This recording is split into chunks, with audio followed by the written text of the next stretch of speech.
In December of 2020, at only 30 years old, I was diagnosed with breast cancer. At first we were hopeful because breast cancer is a very curable disease, but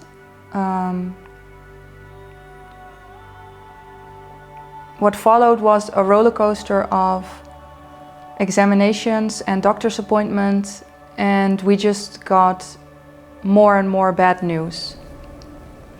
The doctors found several metastases in my lungs and in my liver, and at that point they basically said, there's not much we can do for you anymore in terms of curing the cancer.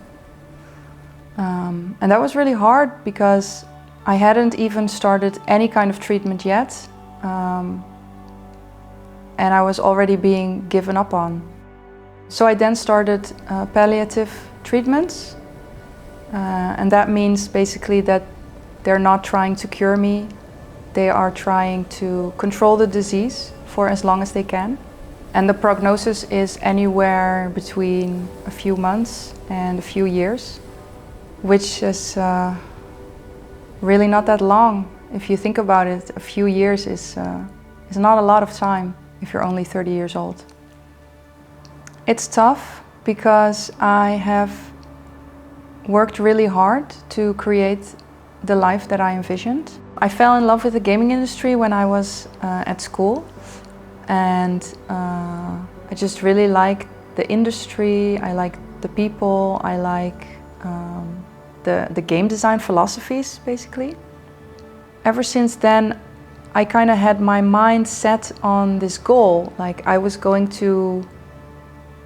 really wanted to work in the gaming industry, and I already knew that I wanted to be a PR manager. And so I worked really hard and I did it.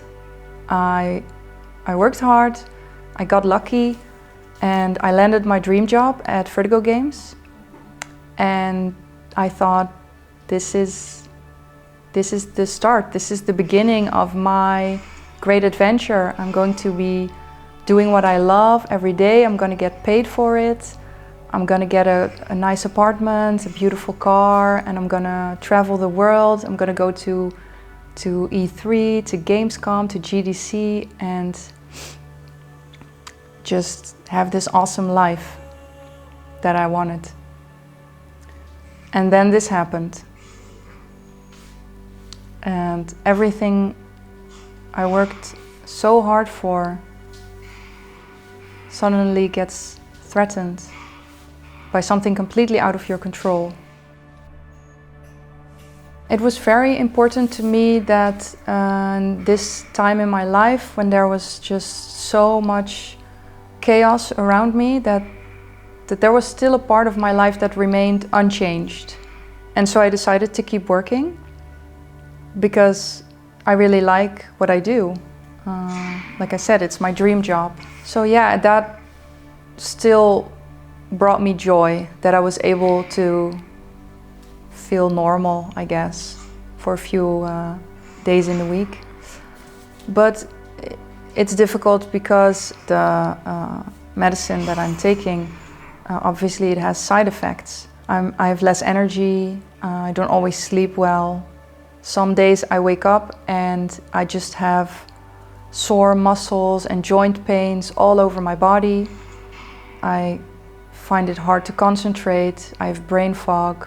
It affects my day-to-day life in a way that it's difficult to perform the way I'm used to performing.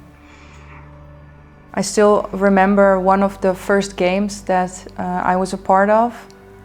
It was A Fisherman's Tale on Quest, and the developers put my name in the end credits. And when I saw that, it was just so awesome, like my name in the credits. It was almost surreal because it was like this moment where everything you had worked for, it became reality, and it was there, and it's always going to be there. And I'm really grateful for that, because in my mind, it's a way for me to be remembered. It might outlive me. Hey, yeah. It's also part of the reason why I wanted to do this story, because it's a way for me to be immortalized, or a way for me to be remembered. Yeah. I can be stubborn, so I'm really trying to do everything I can to help my chances of survival. I'm eating more healthy, I'm exercising, meditating, really prioritizing my health. I want to live feeling as well as I can for as long as I can, while at the same time staying mindful that this could very well be my last birthday or my last summer or my last whatever. Like, it could be my last anything, really. And I'm now living moments of which I wasn't even sure I'd make it. So that's giving me hope. The treatments are working, and ever since my diagnosis I've really had to prioritize my health, which is something that I didn't always do because I was so very ambitious. I just put everything into achieving those goals. That's normal and that's totally fine, but I could get a little bit lost in it, I think. It's kind of like a never-ending cycle. There's this goal that you want to reach, but then when you're there, there's the next goal, and then there's another thing, and you kind of always just keep going because there's always more that you want to achieve. Getting diagnosed really forced me to stop and look around at everything that I had already built and kind of say, if this is everything, if this is all that I'm going to have time to accomplish, then that is okay. And I can be proud of that, and I can find joy in that, and I can be grateful for that. So I've had to accept that my life was probably not going to go the way I had always envisioned, and I've had to confront death at only 30 years old, and that changed me, because life can be messy and difficult and not fun at times, and that's okay. That's normal. If you want to live life, you have to accept it fully, not just the good but also the bad. And our brains are wired to look for problems to solve and